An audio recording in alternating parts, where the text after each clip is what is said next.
শুক্রবার চিন্নাস্বামীতে গৌতম গম্ভীর বনাম বিরাট কোহলির ডুয়েল দেখতে চেয়েছিলেন যাঁরা, চমকে যান উলটপুরাণ দেখে। লড়াই ঝগড়া তো দূরের কথা, জাদু কি ঝাপ্পিতে দীর্ঘদিন ধরে জিয়ে থাকা গম্ভীর সমস্যার বিরাট সমাধান করে ফেলেন দুই তারকা। একে অপরকে খেলার মাঠে গালিগালাজ করতে অভ্যস্ত দুই তারকা এমন ভ্যাবাচ্চাকা খাইয়ে দেবেন ক্রিকেট প্রেমীদের, সেটা নিতান্তই অপ্রত্যাশিত ছিল। স্বাভাবিকভাবেই গম্ভীর কোহলির কোলাকুলি দেখে অবাক বিশেষজ্ঞরাও। বিশেষ করে ম্যাচের মাঝে ক্যামেরার সামনে যেভাবে দুই ক্রিকেটার নিজেদের মধ্যে তিক্ততা ঝেড়ে ফেলার চেষ্টা করেন, তা নেটিজেনদের মন গলায়। তবে ক্রিকেট প্রেমীদের কাছে নিজেদের ভিন্নভাবে উপস্থাপনের এই চেষ্টা শাস্ত্রীগাভাস্করদের কাছে নাটকীয় মনে হয়েছে নিশ্চিত।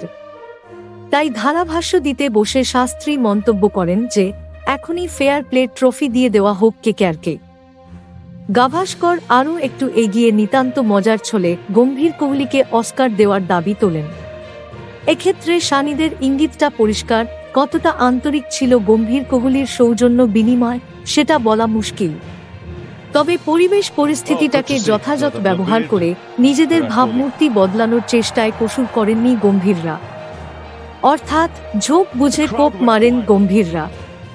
না হলে ম্যাচের আগে বিস্তর সময় এবং সুযোগ ছিল পারস্পরিক কুশল সংবাদ নেওয়ার।